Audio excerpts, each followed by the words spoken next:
Welcome to the Wise Take DFS podcast. I am your host, CK013. You can find me on Twitter at CK_013. And I am joined once again by one of Wise Take's finest DFS analysts, Mr. KamG333, aka KamG333. You can find him on Twitter at KamG DFS. Cam, my man, how are you doing today? Pretty good. Overall, slate-wise tonight, the slate went pretty good from a pitching standpoint. I was on Nola, had him yellow on the cheat sheet, had Paxton yellow on the cheat sheet. Cheat sheets. For those of y'all that don't know, Cam has taken over the cheat sheets.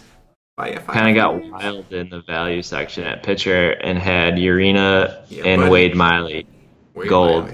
And they actually pitched pretty well today for bare minimum on DraftKings. So yeah, that worked out well. But just in general tonight, the bats are kind of just dead all over. I feel like there weren't really many teams on this main slate that scored a whole lot. I think the Braves, or besides the Nationals, it was the Braves that scored 7 runs, and that was just because DeGrom went out, so no one probably even had them. So it's a really weird slate because just pitcher dominant right now. So not a whole lot of excitement, just watching pitchers strike out and maintain a lot of bats tonight. So kind of boring, but overall happy with the calls and how everything came out tonight. So yeah, pretty good. Yeah, man. As a team, I think we had a pretty good day overall. I know we had one member win $1,000 off $4. Took first in a GPP on FanDuel from our early slate content. That was awesome. We love seeing that stuff. So that was awesome. And then on the main slate, man, I know your cheat sheet was on. Johnny was really on the Wise stream. I think Paxton was his favorite pitcher of the day. I think even the guys that I was on, I got screwed. Obviously, I went all in on DeGrom, and so it looked great. I thought I was rolling, man. I thought I was rolling in that thing, but I was like, oh yes, I am the man. And then all of a sudden, I see, I look at my TV, and I'm like, what the hell? That's not DeGrom. And hyperextended his elbow, and that hurts in many, many ways as a Met fan. So yeah, obviously it ruined my night, but also, hurt as a Met fan, that really sucks. High hopes for this season. That dude gets hurt. If he's out for a while, we are done. Slate breaker. Yeah, dude. Slate breaker.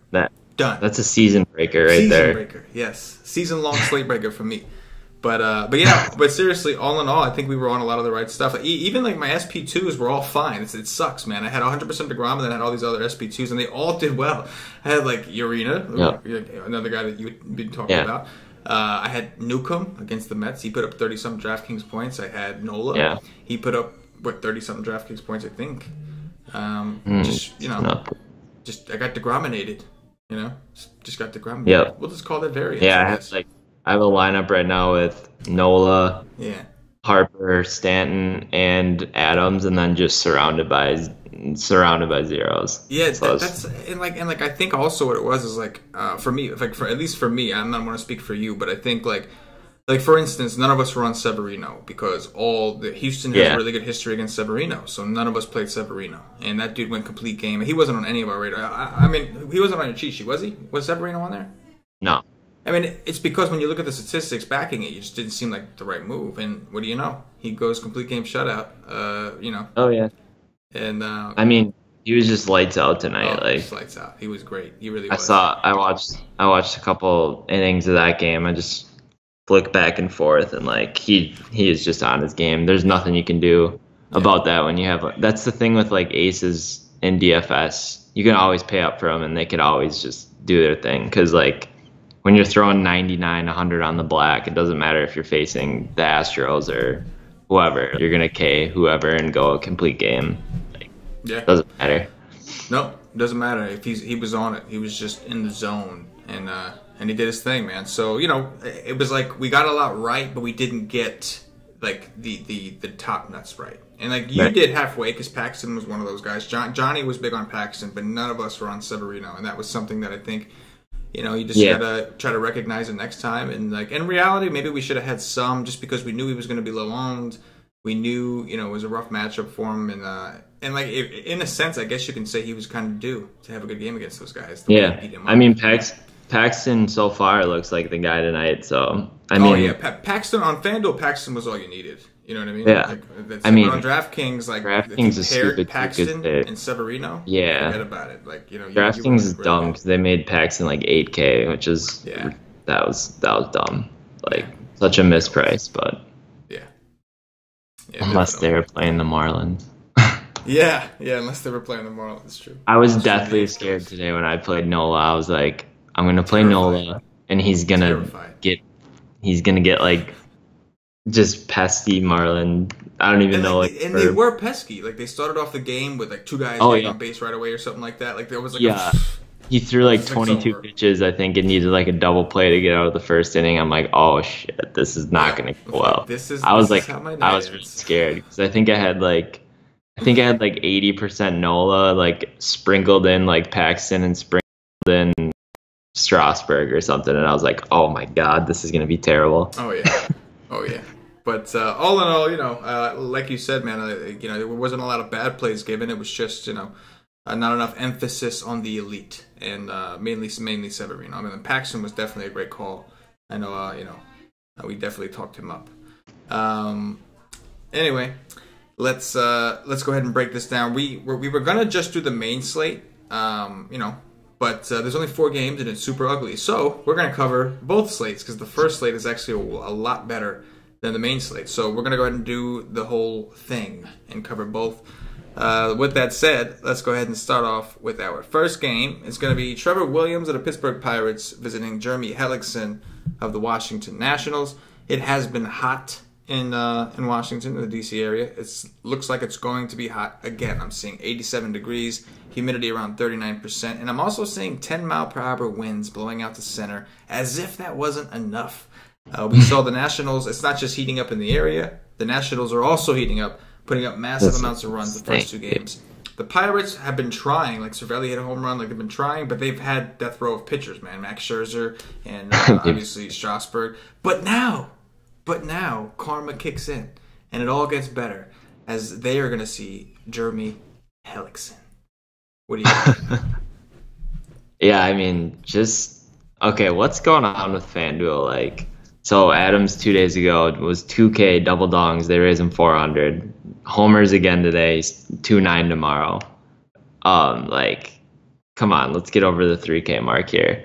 So Adams, Harper, Turner, all those guys are in play. Kendrick tomorrow. These Nationals have just been hot. They've been putting up a lot of runs at home. So I definitely think they're gonna be a viable top stack probably on this early slate outside of Cleveland or something like that.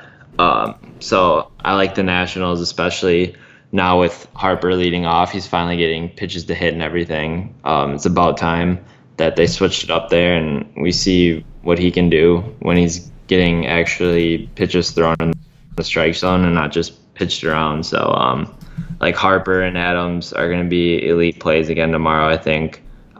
Trevor Williams isn't a guy that I usually pick on, but he's had outings where he gets blown up, and just the way this Washington team's been hitting, he's not a guy I'm gonna scare away from either. On the other hand, Hellickson definitely in play. Hellickson's a reverse splits pitcher, right? Righties get to him more, I believe. I'm not sure. I like to say that everybody gets to him. He gives it up to everybody. He don't discriminate. Right. That's what I would say. He don't discriminate. He doesn't discriminate. He goes both exactly. ways. He's a new era kind of person. Right. I think the top guys here are going to be Polanco for Pittsburgh and Dickerson as well. Those are the guys that kind of stick out to me here. But Frazier is always a popular value play. He usually pops up in a lot of optimizers and everything.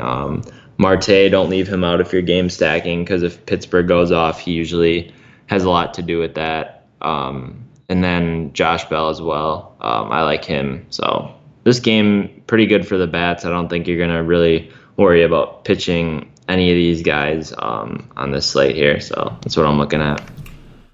Yeah, I agree, man. Not really interested. What I am interested in is this weather, man. It is heating up on the East Coast. Even today, where I am, man, it was hot. It was hot, man.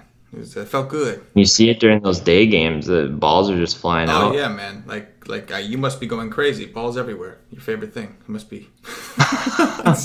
But yeah, in all seriousness, yeah, man. It's balls flying everywhere. It's just yeah, it's been awesome, and I expect the same. The Nationals look like they're playing well, and Bryce Harper leading off seems to be working.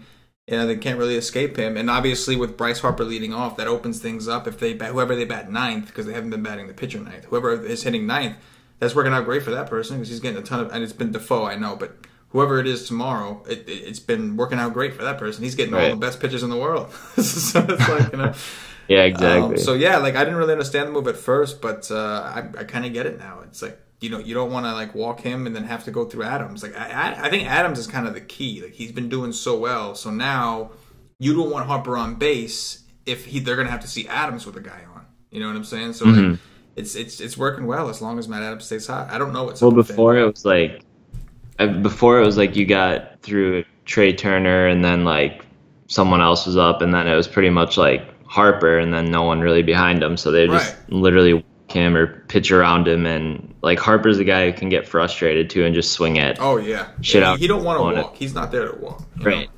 Exactly. So like it's definitely helping him that he's first, and you're seeing it now. Like yeah, without a doubt, man. He's he's doing well. So yeah, I'm gonna like the Nationals. I'm with you. Trevor Williams is not a guy I normally go after, but I'd like to test him. He's been pitching in a lot of cold weather, a lot of pitchers' parks. So let's test him here in this hot environment during the day with the Nationals heating up. So with that said, Hellickson, hell yes, I will definitely attack Hellickson.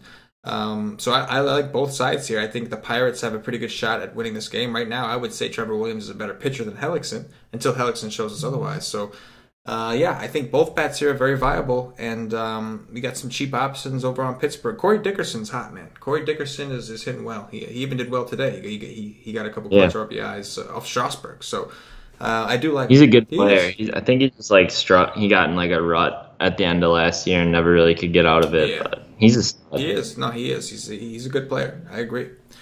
Moving on, we've got Julio Teheran of the Atlanta Braves visiting Jason Vargas. I don't know why the Mets got him. My New York Mets, I still don't. Every time I see his name, I get a little upset. But anyway, I'm really sad, man. DeGrom, like, okay, look, aside from the money, aside from obviously the DFS slate that DeGrom ruined, like, how many times, Cam, have I said that DeGrom is he's the true like key to the staff? I said DeGrom is the reliable one. I said DeGrom is the one. I was like, I love Syndergaard, but if Syndergaard loses his power, he's nothing. If DeGrom is not an overpowering pitcher, he's just a nasty one. And like, this is the guy, man. So he literally like, were you watching? Were you watching the game? I was watching the game. I didn't even really. I saw the swing, and he swung. It was hitting, and he swung the bat and he missed, and you couldn't even tell he was hurt. All that happened is they went and they showed. And I look at the TV. And that dude, Pat Sewald or whatever, isn't pitching. And I'm just like, hold up. I'm like, hold up. Did I? Yeah, because you're fucking all in him. Oh my gosh. All in him. And like, again, Cam, you know how it is. Like, I'm also a big Met fan. And I really, really thought that the Mets had a lot of great tools this season. And like, if DeGrom goes down, like, there is no replacing a Jacob DeGrom. Like, it's just... Oh, there is Jason Vargas. Oh my gosh. Kick a man while he's down, bro. Kick a man while he's down. Come on now, Jason Vargas. Don't give me. I thought DeGrom was like pitching and he just like snapped him off. That he just like hyperextended his arm. Yeah, he just like threw a nasty ass slider. No man, he's swinging a bat. See, that's another reason why they should just have DHs. They should have DHs. And you know what else, man? Like there was no reason for DeGrom to be swinging that bat. Like. He wasn't making a difference. Like, I mean, he's a good hitter, don't get me wrong, but like at that moment, he really wasn't making a difference. That's the problem. Is DeGrom is a decent hitter, so he was trying to hit a home run. Like he's like, if my team ain't gonna hit, I'm gonna try to hit. And I just really, really wish he did. But hopefully it's not that bad. Hopefully it's nothing worse. I just pray it's not the three letters. I'm sorry, the 2 words. 3 letters. I'm thinking of leg injuries. I'm just hoping it's not, or TJ. I'm not gonna say it. You're fine. No, he probably like tweaked it a little bit, and he'll be back in like 10 days. I hope so. Anyway, back to this current slate. I gotta give you the line and everything. Shit, my bad. Got a little on a tangent. Total here is 8. The Mets are a slight minus 113 favorites, which is crazy to me.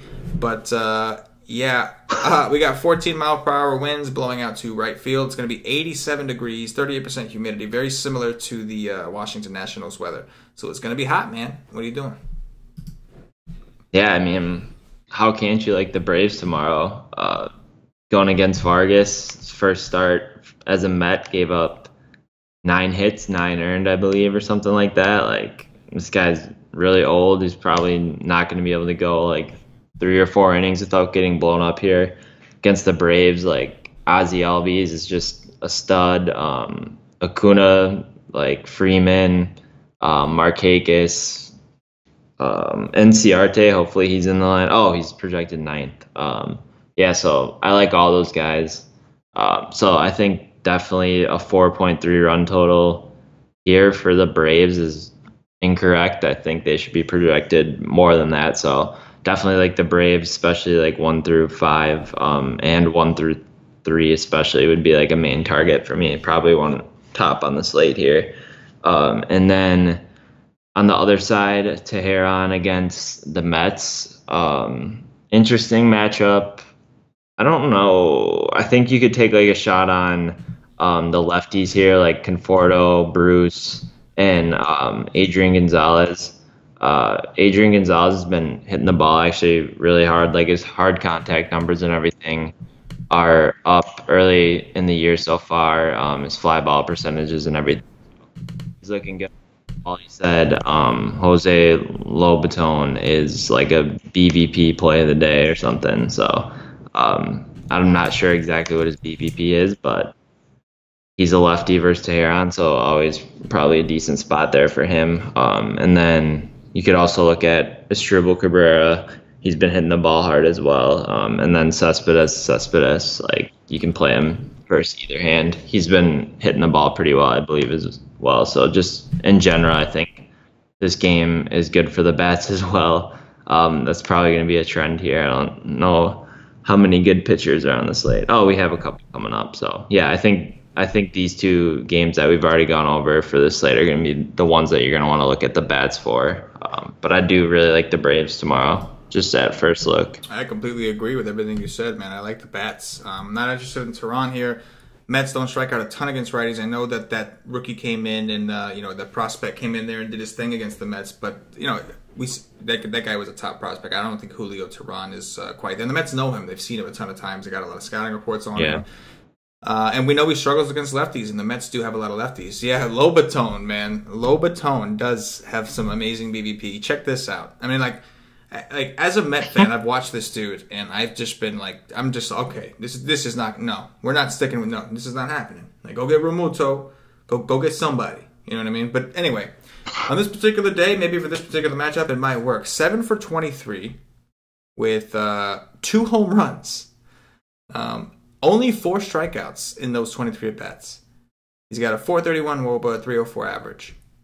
Yes, Lobaton. I guess you know what? You know how they say there's somebody for everybody? I guess there's somebody. Same thing. Everybody's got to have something on somebody else, I guess. And for Lobaton, for Tehran, unfortunately, it's Lobaton. Like, it's just, I feel like whenever I'm playing DFS, like he always comes across my radar for some reason. Like he's always got like good BVP or something against someone. Like I'm always like, why is this guy on my radar? Like I've said his name way too many times this season for him to be in consideration. Paulie loves playing that dude. And like in Paulie's defense, like Lobaton is the kind of guy where like if he gets a hold of something, my God. Get it out. But Jed Lowry tied the game, so Paxton's not going to get the win. Wow, he's not going to get the cherry on top. Oof. That is unfortunate. He didn't need it. he didn't need the win.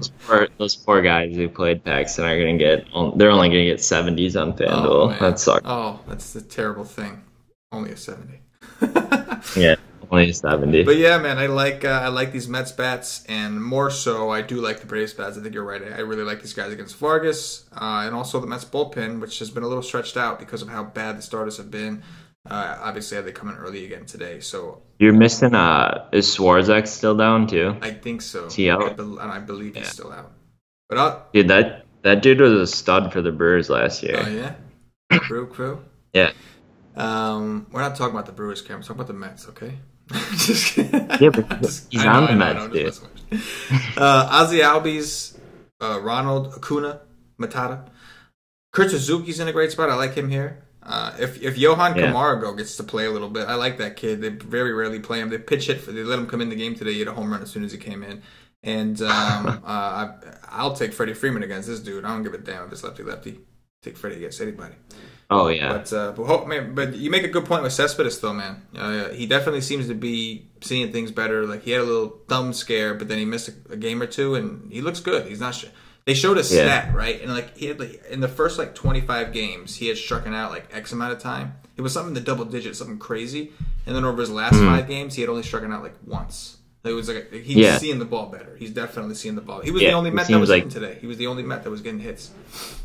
Right. So, yeah, exactly. That's a good call. Yeah, that Mets are tricky right now. Like, I know they've sucked versus lefties, but I was looking into their numbers from 2017, and they had a lot of dudes who hit lefties really well last year. So it's kind of it's weird. No, I know. It's hard to describe. It's like when they do hit lefties, they hit for big power. You know what I'm saying? Like Flores will hit a home run. You know what I'm saying? Like things like that. But if they're not hitting home runs, they're striking out. That's the problem. You know? Exactly. That's just the issue. But anyway, Jaime Garcia, the lefty from the Toronto Blue Jays, visiting Carlos Carrasco. I think he's coming off a terrible game in his last start. The total in this game is currently 8.5. Cleveland is a -192. Home favorite. Looks like we have a little bit of rain concerns, 43% chance of precipitation. It's going to be about 71, and it's going to be very humid, 72% humidity. So it'd be interesting to see if that temperature increases at all tomorrow. The winds are projected to be blowing out to right field at about 16 miles per hour. What you got, Cam?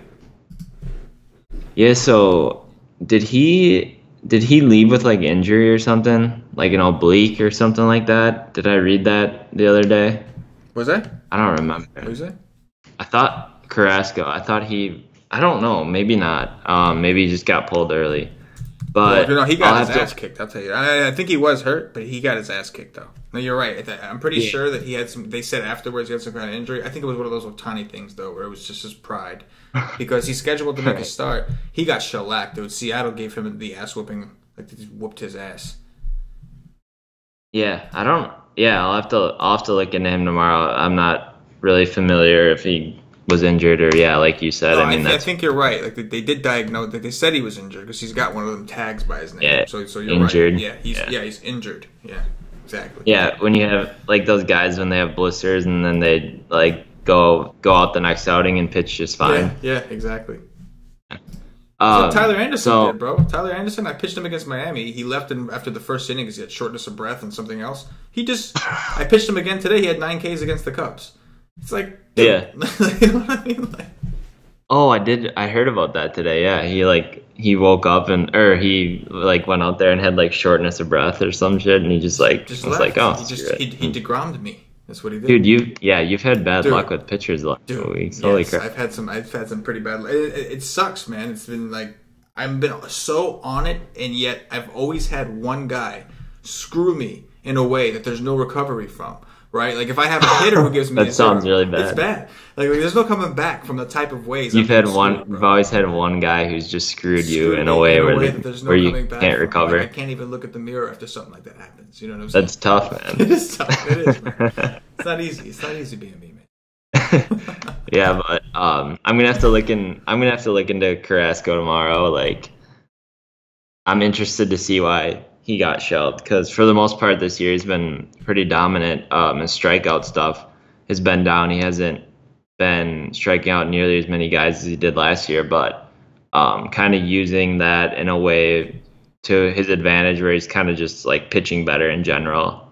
So less risk involved with him at least for those first like 4 starts, and then you kind of saw him go back to normal where he always has blow up ability. So his price is back down now on FanDuel at 9.2. So he's going to be a guy you're going to have to dig into a little bit more tomorrow, kind of get the scoop maybe on why that happened to him. If all things are clear and it was just one game thing, like velocity looks fine. I read that there's nothing like injury wise to worry about. I think he's probably a top option at pitcher on the slate. I don't love the matchup going up against Toronto. They've shown that they can put up runs and everything, and the wind's blowing out, so it's not an ideal spot. But on like a shorter 5-game slate, gotta look for arms that are viable, and he's the first arm so far that we've came across that is worthy of consideration. So definitely gonna have to look into him tomorrow. With that being said, I still like Granderson, Smoke. Looks like Donaldson's gonna come back in the lineup, so that's exciting.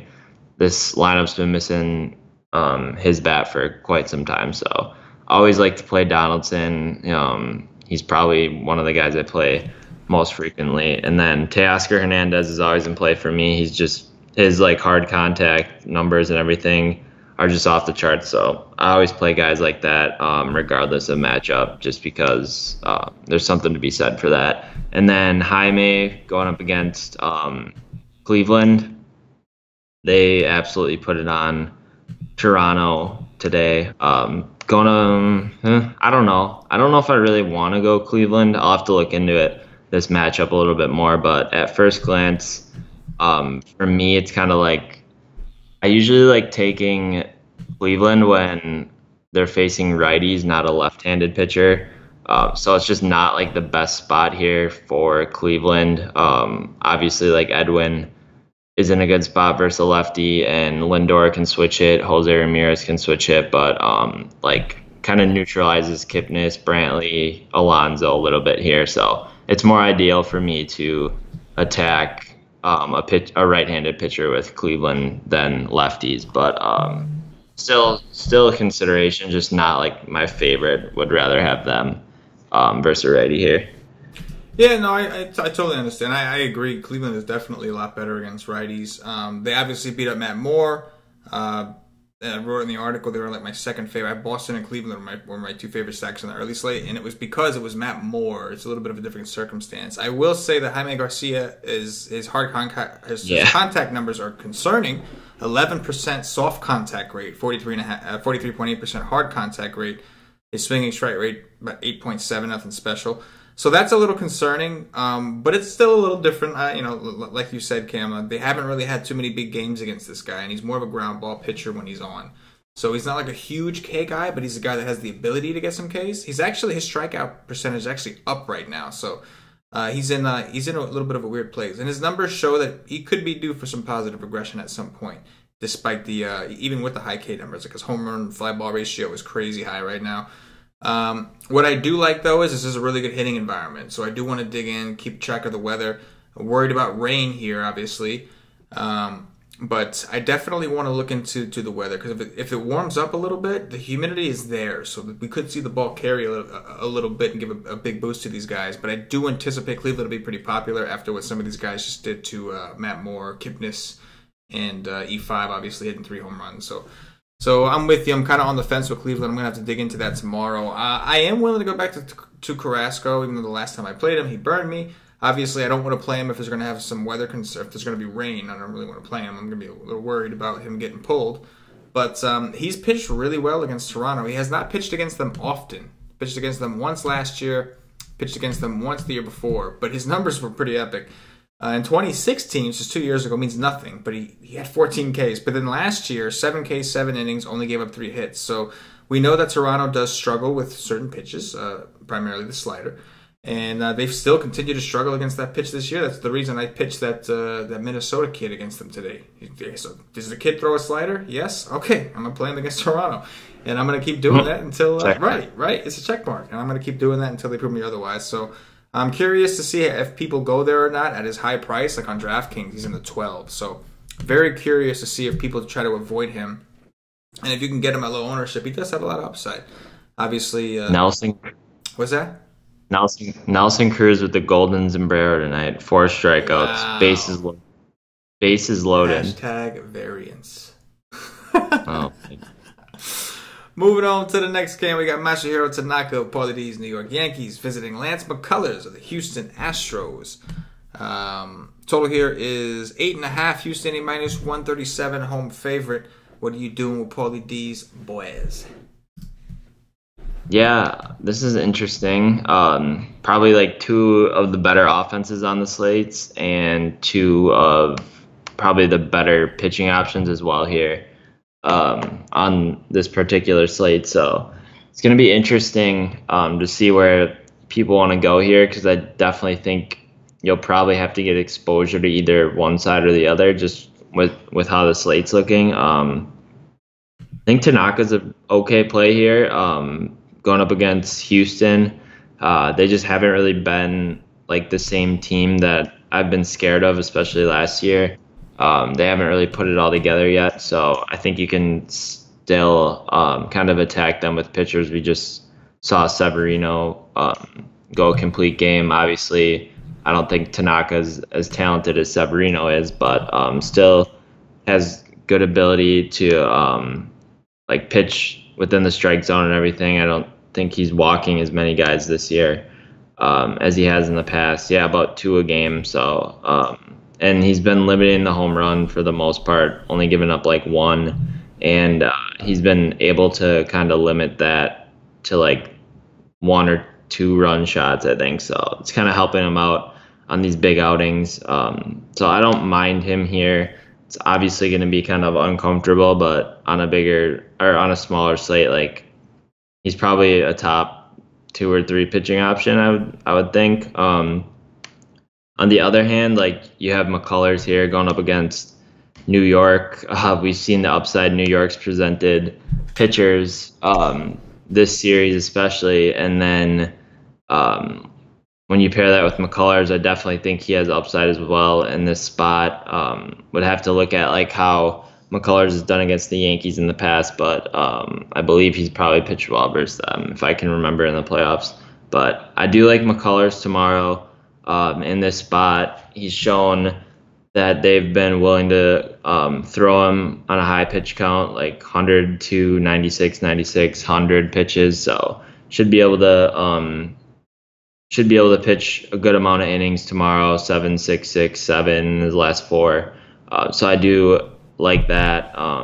And just the way that the Yankees have been striking out this series and just in general, like, we know that they present a lot of strikeout upside here. So McCullers is going to be risky, but I do like him. On the other side, like, you can always look at Judge, Gary Sanchez, and Didi would probably be who I would be looking at as the targets for the Yankees. But I know Stanton homered twice today, but I was kind of on him just because it's like a softer throwing lefty. But when you get a hard throwing righty again, I think he'll probably do exactly what he did the first couple games in this series and probably strike out 2 or 3 times would be my guess.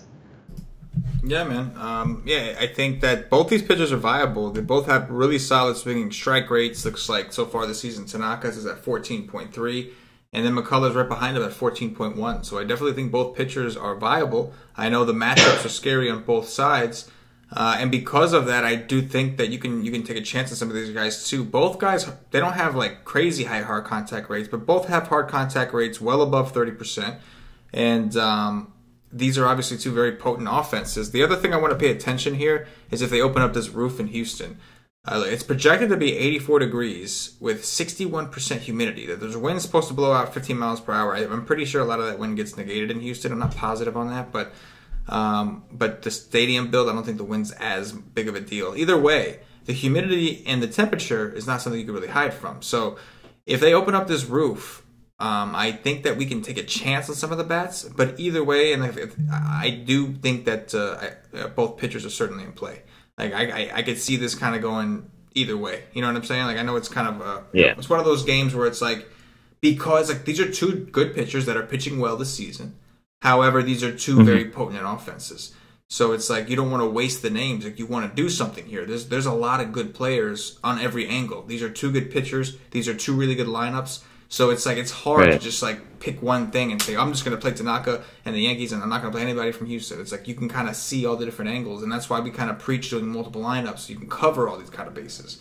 And this game is a perfect example as to why. Make a good point with Stanton though, man. Hard throwing righties. Not very good for Giancarlo. More of a Judge thing, I think. You know what I mean? Yeah, like just looking at Stanton's numbers, you can see like the splits. He's still decent versus righties, but he's not like the dominant Stanton. Well, yeah, no, you're right. But there's a certain kind of righty that he struggles against, and it is hard throwing righties. Like, don't get me wrong. If he gets a hold of one, the Duke can hit the ball out of the stadium. But that's the problem: is he has a tendency to whiff. And like McCullers has that curveball and everything too. He's got that nasty curveball. I can already see Stanton like striking out, swinging at crap in the dirt and everything. So yeah, this is more of like a Judge matchup than a Stanton matchup. And I've said it before, like Sanchez is locked in, so I like him in any spot right now. Oh yeah, for sure. Moving on to Paulie is fuming right now, dude. Oh my gosh, Paulie. Why? He's got a lineup on DraftKings right now that's got 216.65, and it was only like he initially had it in one of the bigger contests, and he took out the lineup and threw it in the 25-cent instead, like just fucking around. He just took it out and just threw it in 25-cent, and it's second in the 25-cent thing, the jukebox. But if he would have left it in the initial tournament he had it in, he'd be winning some serious dough right now. He is fuming. Oh my god, he is fuming. The good news is Paulie D's been on it, man. He's had a lot of decent sweats. He obviously won. He's had some big wins already lately. So stay on it, Paul. Move on to tomorrow. We're gonna make up for it tomorrow, bro. We're gonna crush the early slate and then crush the main slate, even though the main slate is garbage. We're gonna do it. We're gonna do it, Dan. We're gonna do it big, Dan. You know, Paulie. You know. All right, moving on. We got Mike Fiers of the Detroit Tigers visiting Eric Skoglund, the lefty from the Kansas City Royals. Looks like we have 18-mile-per-hour winds projected to blow out to left field, which is huge because this is obviously a big-time pitcher's park. 76 degrees projected with 75% humidity.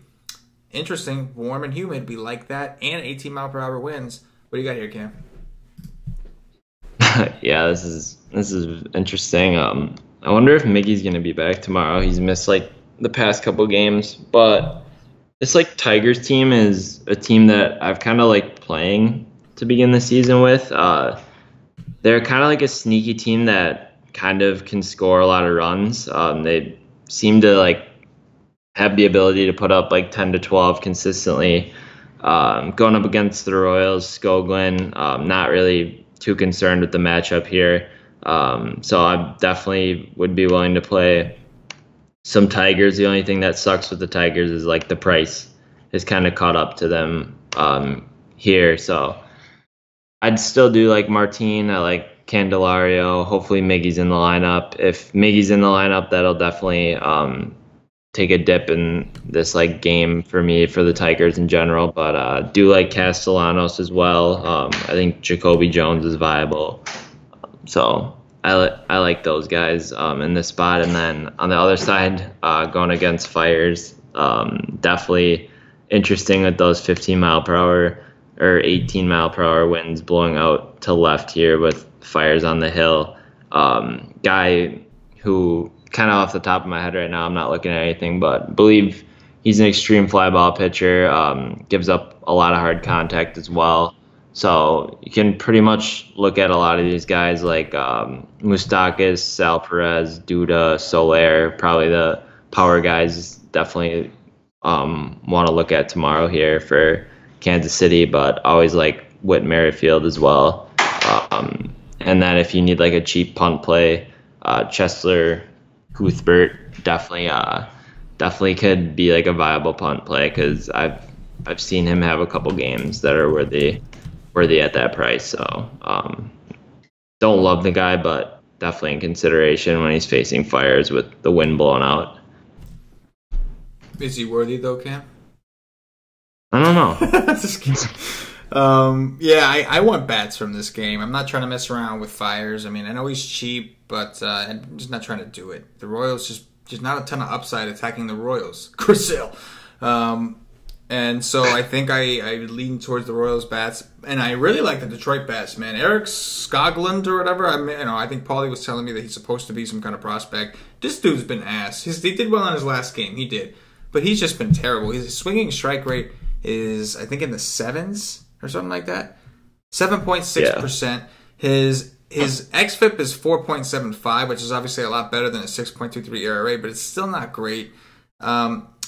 I do think that he could. I do think he is due for some positive regression. I do. I think that things have been stacked against him a little bit. I just don't think this is the right matchup nor the right environment for him to have a bounce back spot. So his hard contact rate right now is 49.2%. Soft contact is 14.3%. Again, I do think I do agree with Paulie that I think he's going to show some positive regression at some point. But given that this is going to be a warm environment, there's going to be a lot of humidity. There's 18-mile-per-hour winds blowing out, to left center. And on top of that, Detroit is just, historically, Detroit hits lefties. They're just they even gave Blake Snell a hard time today. They really did. They gave Blake Snell a real hard time. I have a question for you. What's up? Does it seem like Detroit during like day games scores more runs than they do during night games? Well, I know that's a thing with Miggy particularly. Miggy is known for like crushing in day games. He's known for that. I've kind of been on that this year. I've played Detroit and those early main slates, and they've been paying off. And I was because then I'll look and they'll be in a good spot on a main slate at night, and they'll score 1 or 2 runs, and I'm oh, that's kind of interesting. I feel like there's a trend where on day games they just go off, and then night games they kind of don't do much. Miggy for sure. Miggy loves playing in day games, and he crushes. So I'm hoping he's in the lineup, because that's obviously that's a big time bat. He's their best hitter by far. Well, Castellanos is pretty good, but I still think Miggy's their best hitter. I know he's old. I don't care. I'm a Miggy guy. Right now he is. Yeah, definitely. So I like the bats here, both sides, but really like the Tigers. I love taking the Tigers against lefties. Just people just assume that they're terrible, and they are for the most part, but they are very right-handed. And even the lefty they have, Leonis Martin, that dude's very good to me. I think he's very good. Last game of the early slate before we move on to the main, we got Alex Wood of Patio Joe's Los Angeles Dodgers visiting Patrick Corbin of the Arizona Diamondbacks. Once again, we have the Dodgers against an Arizona lefty. Seems like these two teams just play each other every day. It's just what it seems like. Total here is 7.5 Cam. Arizona a plus 100 home underdog. Very interesting. No, okay. No, I'm seeing a different book having them as minus 120 favorites. So I guess it depends on your book. But I would think that they're favorites here. I'm going to assume that this one's the right one and that they're minus 120. And from what I see, I guess the roof is supposed to be closed here. I guess it's going to be too hot during the day. I don't know, but looks like they're going to close the roof. What you got here, man? So this is on the DraftKings only. They don't have this one on FanDuel for the early. Okay. I kind of like that when FanDuel does that, because then I don't have to wait for the last lineup to come out, because half the time the early slate starts and you have the last lineup, and it's a pain when you're making multiples. But so I think Corbin's definitely an elite option on this slate. The Dodgers are just a team that are definitely you can definitely attack them this year. Missing a lot of their bats. Seager and Turner are out for the year, I think, or Turner might come back, but they're just not the same offense with those guys out. Just haven't been scary, haven't been producing many runs. The only really guys that you have to worry about are Grandal. Bellinger's been pretty cold to start the year here, but still have to worry about him. But lefty on lefty, Corbin should be able to kind of neutralize him there. And then Chris Taylor are the 3 guys I'm worried about, but they just haven't really strung anything together and haven't really done much this year. So I'm definitely comfortable taking Corbin, who's been really improved to start the year here. We've seen his ceiling, and in this matchup, I don't really see why he couldn't get 30 plus DraftKings points if everything goes right for him. So I definitely like Corbin. Probably one of the safer spots for a ace pitcher on this 6-game slate on DraftKings, and definitely has upside as well. So I think he's probably the top option, I think, in my opinion, just at first look. And then on the other side, like, I never play Alex Wood. I just don't like the guy.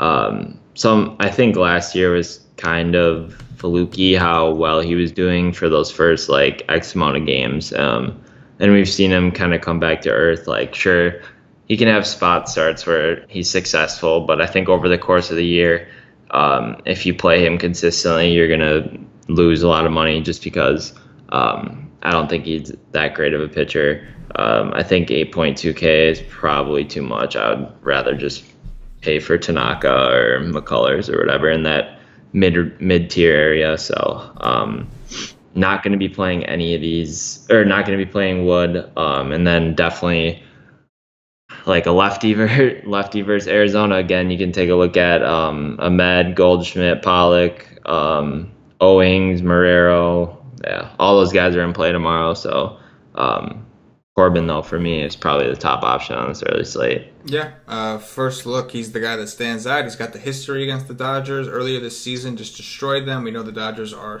really, really struggling against left-handed pitching. Their strikeout percentage as a team against lefties isn't as high as you would think. But ironically, Corbin has pitched better at home. He's only had 2 games on the road, and in both of those games, he did well, but he didn't do like Corbin well. Like this year Corbin well. But at home, for some reason, he's just pitching like his brains out, man. He's just pitching phenomenally. He's pitching his brains out. I don't even know what else to say. That's how good he's been pitching. I don't even know, like, what else am I going to even say, man? Like, dude is just, no, I know what I should have said. My bad. He is booling, right? That's there what you I go. Have said. He is. That's a little bit better. Hey, bro. I try, man. I try. It's all good. But yeah, we'll get there, Cam. You just keep teaching me these new hipster slang things, and then like between you and Cash, I'm gonna be rolling in that thing and bowling at the same time, boy. Yeah, you're not even gonna be saying real words in like 4 months. Exactly. I want to be able to communicate with regular people, but I'll be able to talk to you and Cash. So yeah, exactly. There you go. But Patrick Corbin has the highest swinging strike rate on the slate, 16.8. My bad, my eyes are going too. 16.6%. That is ridiculous. He's just pitched phenomenally, and he's pitched great at home. So he's going to pitch his brains out tomorrow and bowl. He's going to bowl out. I do like that. Pitch his brains. But I expect him to be extremely popular, though. So we'll have to see. And Alex Wood, I'm not an Alex Wood guy either, man. I'm just not a Wood guy. You know what I mean? Just not into Wood. I don't know. But I do like, I got nothing wrong. If you're into Wood, hey, more power to you, man. Like, everybody, if you like Wood, do Wood, play Wood. It's do Wood, man. Do you, man? It's all goody. I know. I don't hate on nothing, man. You like the Wood, throw the Wood. But I will take a chance on some of the. Why are you laughing, Cam? I don't understand. I don't get it. Nothing. I'm just hanging out, just listening to you. It's so funny, man. Nick Ahmed for sure. I like all these D-backs. If I'm not going to play Alex Wood, then I do want to play some of these D-backs backs because even though they're strikeout prone, they also have some big power. And I think AJ Pollock is still pretty damn hot. I'm not going to. He didn't hit a home run today, I don't think, but I mean. No. But I think I'll go back there. Something tells me he's pretty locked in right now. Yeah, right. All right. What was that? I forgot. I think I saw. I think I saw on like some site someone put their sneaky home run call was AJ Pollock today, and I was like, dude, are you serious? Sneaky. Real sneaky. He just homered like 4 times in like 2 games. Yeah. It's like anyone who's looking at that is gonna be like yeah, sign me up. That's Pink Panther sneaky right there, bro. That's like right. Pink Panther sneaky right there, man. Probably like 1% owned. Right? 1% in the beginners contest, something like that. Right?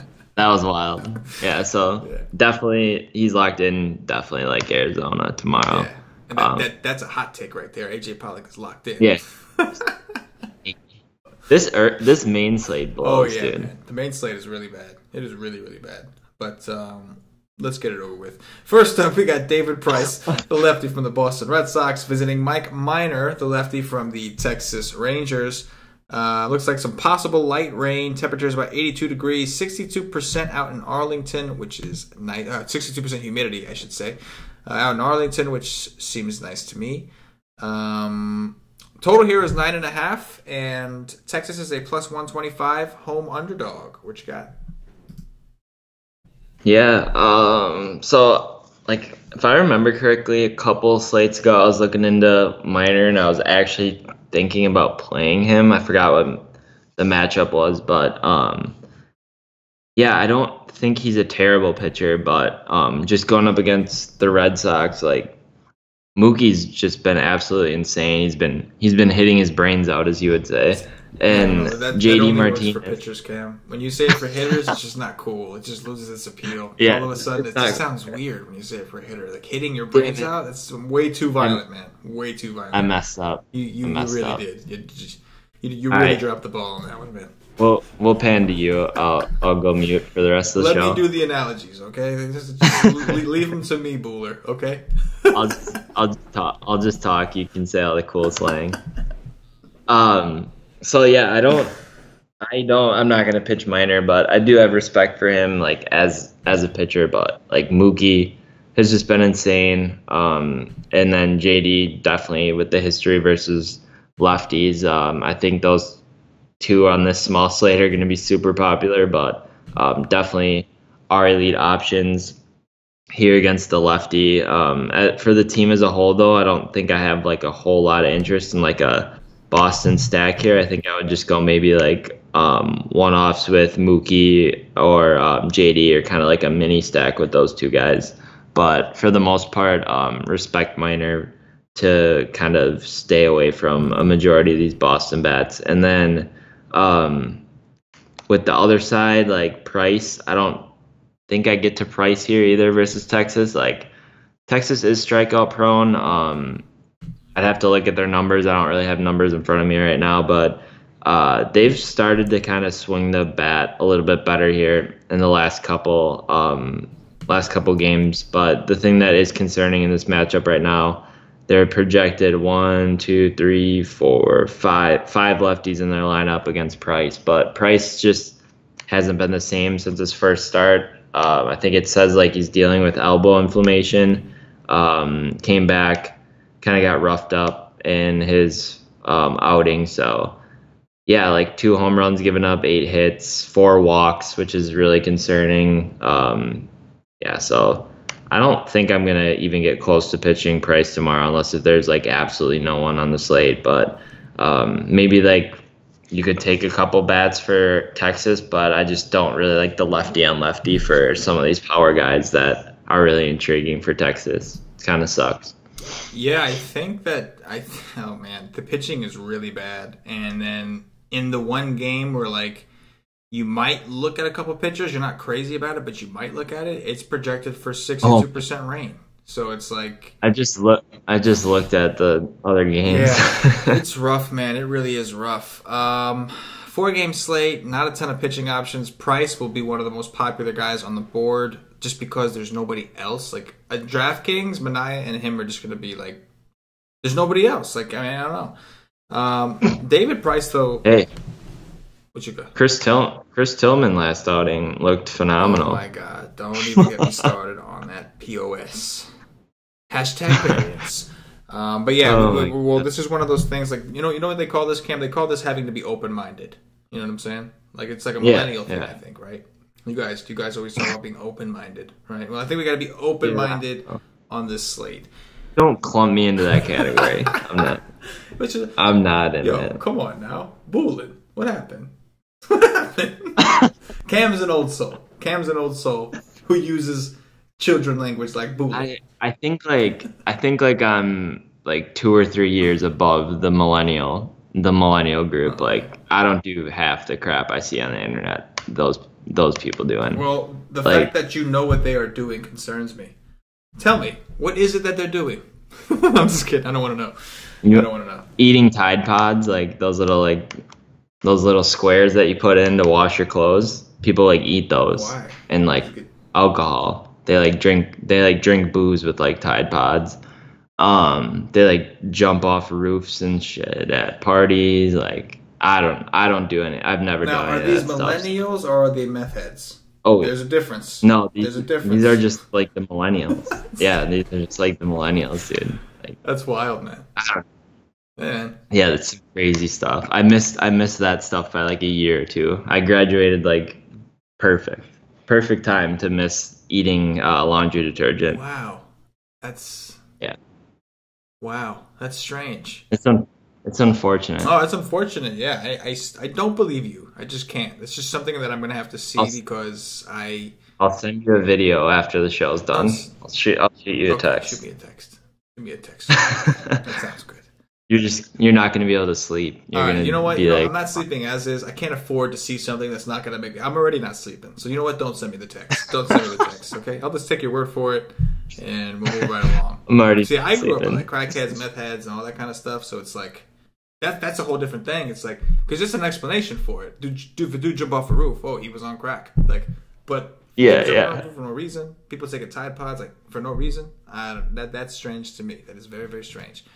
Fun, man. And these are the same guys that say booling? How could they say? I think they so. say words like booling and jump off a roof. Like, is that what they do? They say it at the Is same that- time they run up a roof. Booling! Yeah, like as he's going It's down, going there, booling! Yeah. as he's mixing the Tide Pod into his booze, just boom. What are we talking about right now? What are we talking I have no about idea. right now? This is how wild. intriguing this main slate is. Yes, that's true. That's true. No, that's a good point. Going back to David Price. I looked at Jaime Barria versus Chris Tillman, and I just lost complete interest in and it. you decided to tell me about these Tide Pod guys. You're like, Yeah. eat them. I get it. Going back to David Price, his swinging strike rate is 7.8%. That is pathetic. That is just pathetic for a man formerly known like that we used to look at like an ace. He at one time was an ace. Elbow inflammation, I get it, all that kind of stuff. Regardless, he's got. Before I truly believe that I can actually play this guy, he's gonna have to show me a little something. Especially when I know he's gonna be popular. I don't like a popular David Price. I don't ever like David Price. Certainly not a popular one. And one of the better hitting environments on the night. High heat, high humidity. I like the bats on the Texas side. As for Minor, man, like the Red Sox will be the most popular play tomorrow without a doubt. And if you're doing multiple lineups, I would recommend getting some. But you make a good point with Minor. Number one, the Red Sox have been striking out more, especially the lefties. Like until they finally got to Duffy, Duffy was doing pretty well, and he was striking guys out. He was kind of mowing them down. Then eventually, Mookie Betts hit 3 home runs, obviously. J.D. Martinez hit a home run. But that was a majority of the offense. Like, not too many other guys had great games. That's like all they did, really. Right. So it's like, I don't know. Like, he's 5'3" on DraftKings. I'm going to need an SP2 for Manaea.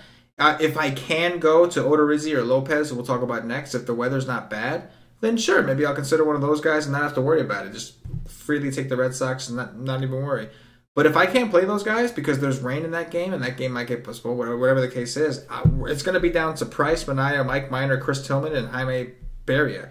And don't get me wrong, I have a feeling that Barria is going to be the next guy that I'm looking at. But even so, it's like Mike Minor is decent. So right now, can't get my head around it. I like the both bats. But, just throwing it out there in case we end up with this next game canceled. But definitely, I am interested in the Texas bats. I think we can get them a little lower owned because nobody just likes them. And obviously, Boston's just hot, man. He's just red hot. Mookie Betts should be the most popular player in the world tomorrow. Whoever plays this league. In the world. Oh, yeah.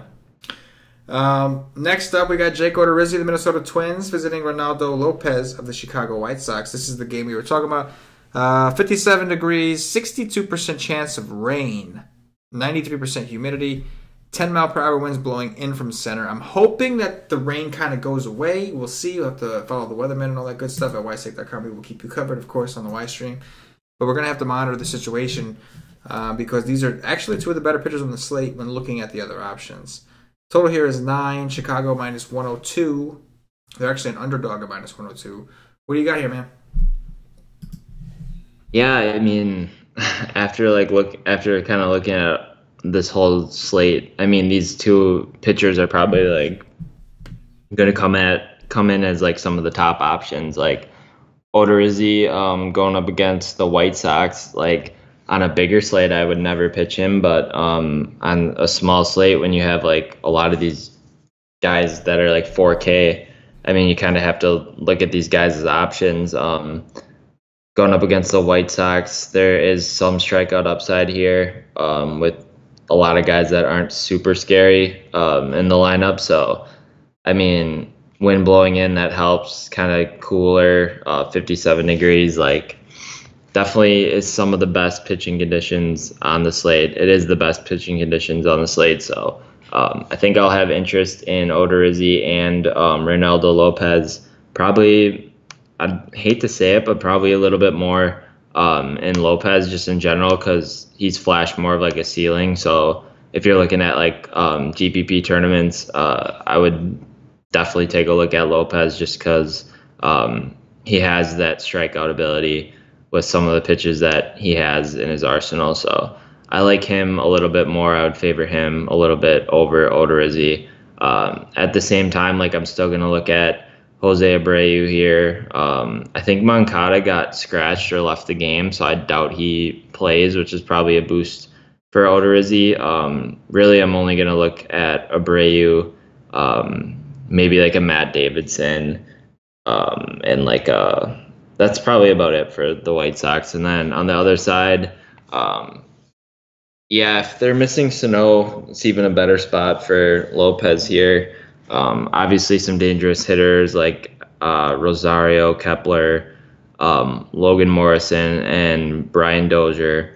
But I would be willing to take a shot on Lopez on this small slate against the Twins, who can strike out a lot. And I know that's going to be lower with Sano out, but it also makes me want to play him more because I don't have to worry about Sano. So interesting spot for both these pitchers. Probably going to have to look there tomorrow. Yeah. Paulie said that he'll let you know if we're playing Davidson, Cam. Yeah, seriously, dude. He's been on with Davidson. Like I think every time he's mentioned that guy by name, I think he's double donged or triple donged. Yeah. Every time Paulie recommends him, he double dongs or triple dongs. It's pretty incredible. It's wild. I'm with you though, man. I would never normally consider Odorizzi, but I would consider him if I have no choice. And at this point, I'm hoping that I get a chance to consider him tomorrow because if it's not him, it's going to be really ugly. So yeah, Odorizzi. Reynaldo Lopez is the guy that I would really want. The only issue is obviously the Minnesota is loaded with lefties, and so it's a little scary when you have a right-handed pitcher who doesn't have like amazing K upside. His swinging strike rate is 9.9 Reynaldo Lopez, so I do like it. And his hard contact rate isn't the worst. It's well above 30%, but we've seen guys a lot worse than that. So, yeah, if we get a chance, I would like to look at the pitchers here if there's no weather concerns. And if there is weather concerns, then, it's going to be a GPP kind of thing. Obviously, you're worried if there's a delay, your pitcher might not come back out after the delay. So there is some concern there. But, hopefully this game plays without a hitch, and we'll be able to play one of these guys. If not, we're going to be playing a lot of, I think, Jaime Barria, probably. Speaking of which, Chris Tillman of the Baltimore Orioles visiting Jaime Barria of the Los Angeles Angels. 67 degrees, 56% humidity. Sounds like some pretty nice pitching weather. I don't see a spread or total for this game because I think they were waiting for the starters to be announced. What do you got here, man? Tillman, Barria. What do you think? Oh, God. Yeah, you can stack Angels, obviously, but they'll probably be one of the most popular stacks on the slate, if not the most popular. Like Trout, Upton, Pujols, Ohtani are probably going to be the top options. Pujols is chasing down that 3,000th hit. I think he got 2 today, so he's 2 away from that. I think tomorrow is like a prime spot for him to get there. So I would expect him to get at least a couple hits in the spot. Really like the Angels, like 2 through 5 on this projected lineup, but that's really not saying much with who they're facing. They're going to be really popular. On the other side, kind of what you were talking about, like this Barria guy going up. It's more of like the matchup and the price here. Going up against Baltimore in Los Angeles, which is like a pitcher's ballpark. So like a lot of things going for him. He's the cheapest pitcher on the slate, I believe, as well on DraftKings. So a lot of things to like here. Just more like a play, not on him, but just like the weather, the location, and the matchup he's getting. Like Baltimore's just not been good this year so far.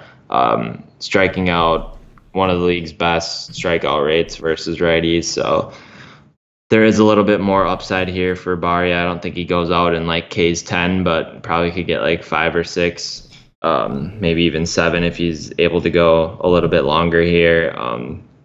For some reason, like these Baltimore bats, just looking at their lineup, I think they should be better than they are, but they've just sucked this year. So only guy I'm really worrying about is Machado, and then I think you can kind of leave everyone else out there. And I mean, makes Barria like a good option when you're comparing him to everyone else on the slate in their like matchups. Probably one of the weakest ones on the slate, if not the weakest.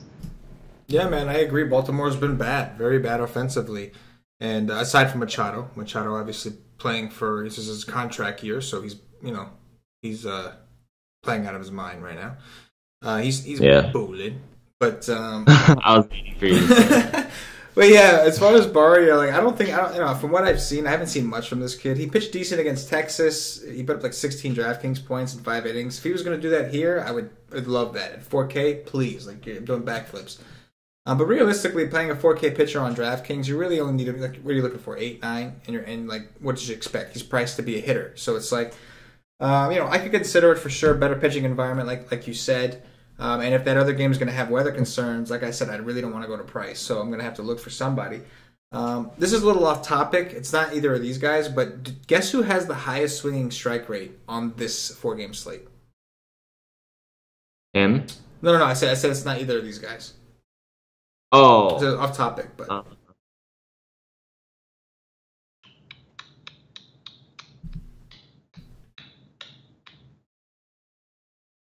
Lopez?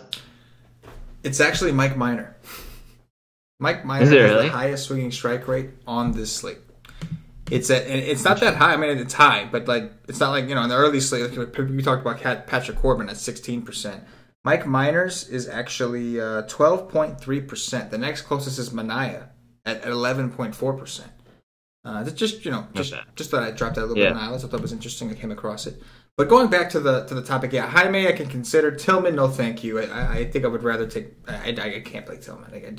I can't. I don't know enough about this Barria kid to not play him, but I know way too much about Tillman to play him. You know what I'm saying? So I can't do it. Yeah. If you're not going to pitch Barria, this could be a situation where Baltimore finally gets the bats going, though, and I'll acknowledge that. But I think as of right now, with the weather concerns in the previous game, I think I prefer the Angels side of the game in general.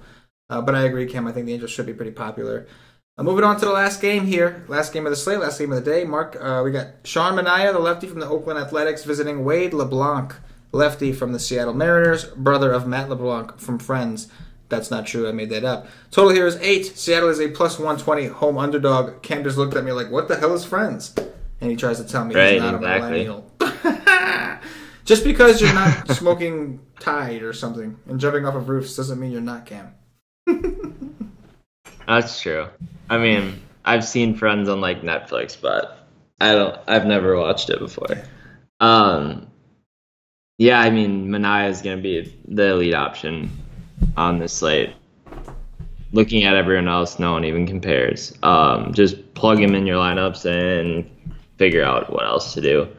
And then on the other side, like, I'm not going to lie, I don't really know much about this Wade LeBlanc guy. I would have to look into him tomorrow before I make any decisions. Kind of looks like he's a longer reliever, tries to like eat up innings. He made some starts last year, but this year he's only been out of the bullpen. Yeah, so I mean, I don't know. Like, could probably take like a Chad Pinder versus him, like a lefty.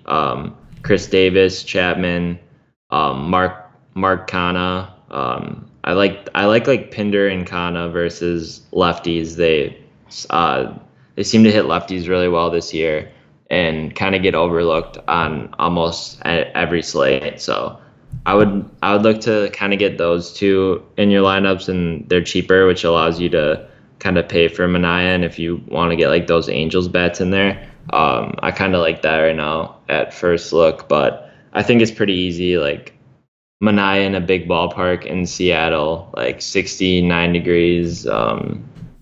Not going to be super hot, but not super cold either. But I do like him. Definitely the most elite option.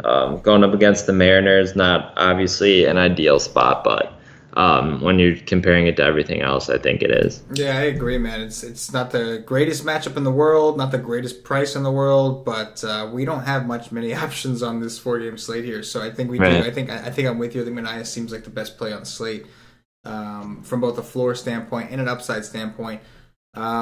He pitched earlier this year against Seattle, did pretty good, 23. I mean, you'd like a little more than that from 11K, but again, kind of like how we talk about it in basketball, these smaller slates, sometimes the raw points mean more. And I think that this is a situation where I would rather play Manaea over Price, and I think you're going to need one of those guys. So, yeah, I'll be playing Manaea. Even if he gives me like a 16, I still think that could be one of the higher scoring pitchers on the slate. And I mean, to be fair, like they just Seattle just faced Brian Anderson or whatever his name is, and like put up 2 runs today. So now they get Manaea, like true. Definitely true. Way harder. So I think there's still upside for him as well. I agree. But I agree. I think there's upside. Not comfortable. Right.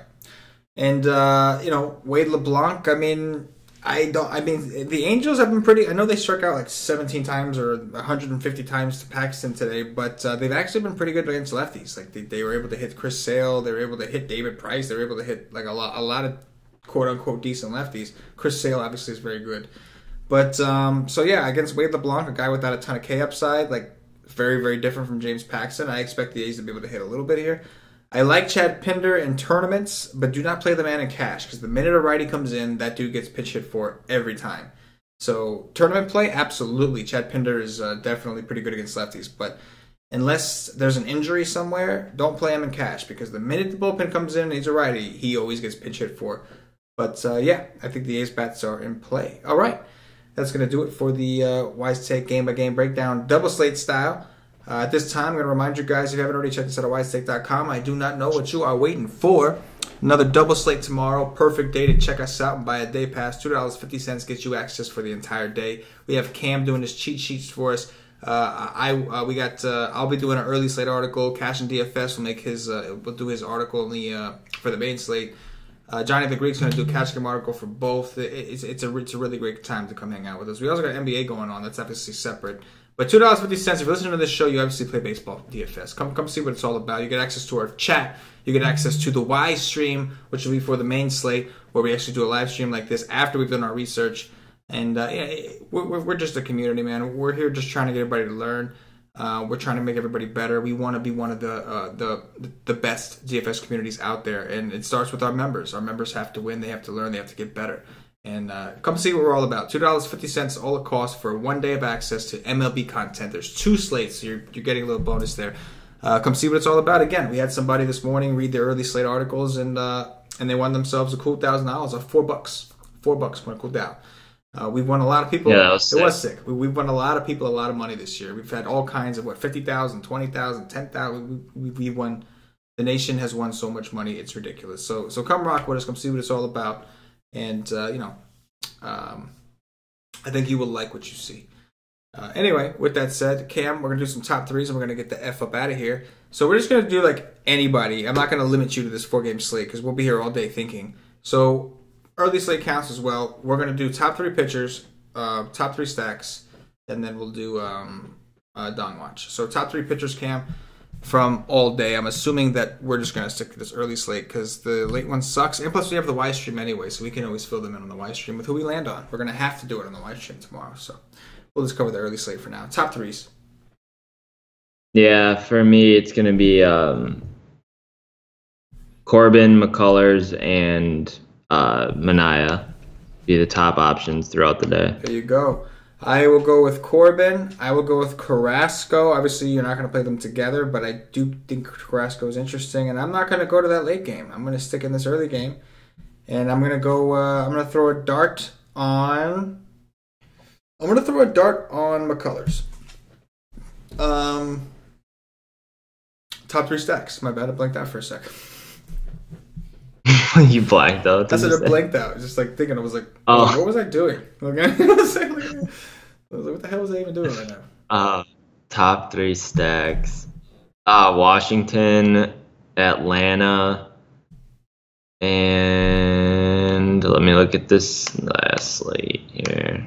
Washington, Atlanta, and Los Angeles Angels. I like it. I'm going our early slate again. I'm going with the Detroit Tigers. I'm going with my New York Mets, and I will go with the Pittsburgh Pirates. I think Hellickson is ass. All right, Dong. That he is. Dong Watch style, Cam. We are out of here. You can get to your bedtime, and you can stick with your thing. I know the PJs are ready.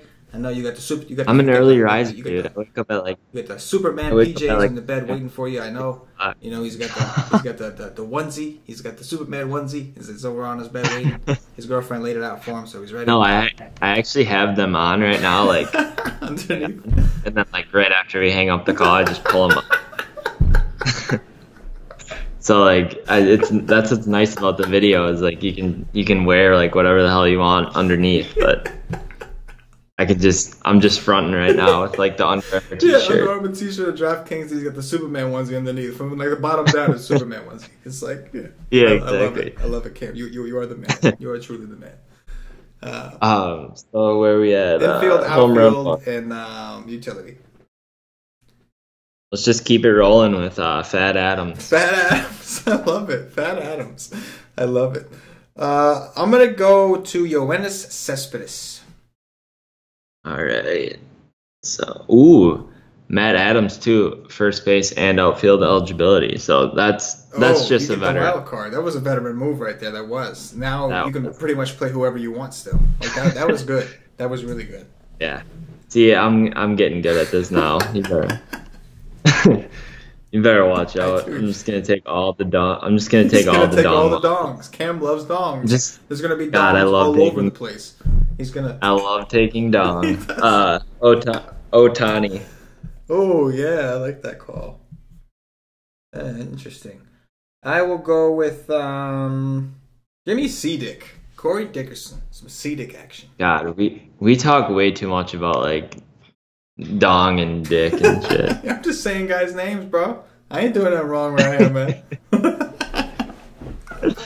Just saying his name, man. Hey, you went there. Let me look for someone with cock in their name. No, I'm just kidding. I don't. Let's go.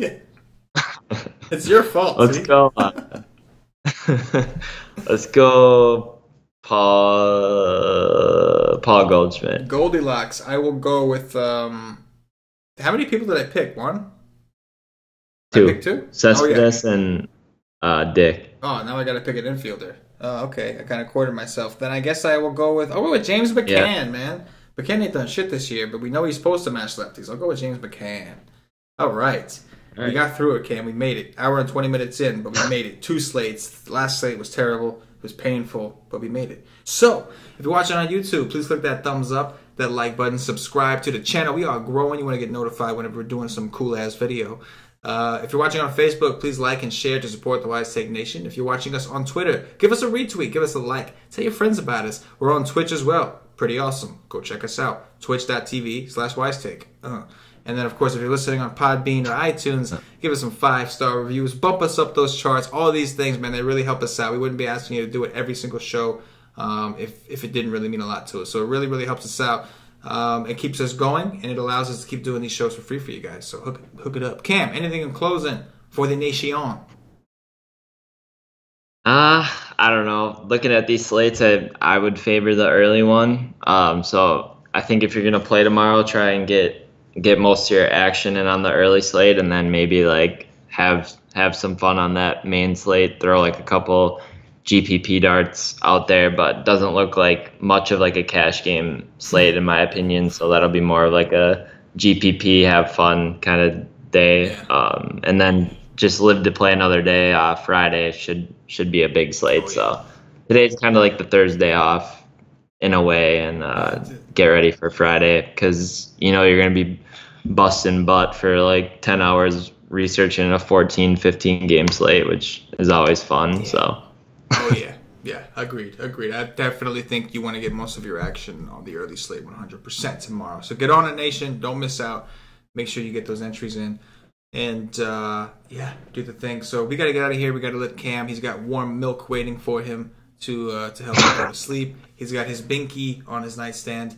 And I think he looks a little cold, so he's got to zip up the onesie. So for CamG333. Yeah, it's like 8. It's like 80 here now in Wisconsin, so got the AC going right now. It's pretty nice. He's got his blankie waiting for him, too. For CamG333, for myself, the entire Wise Tech Nation, as always, good luck.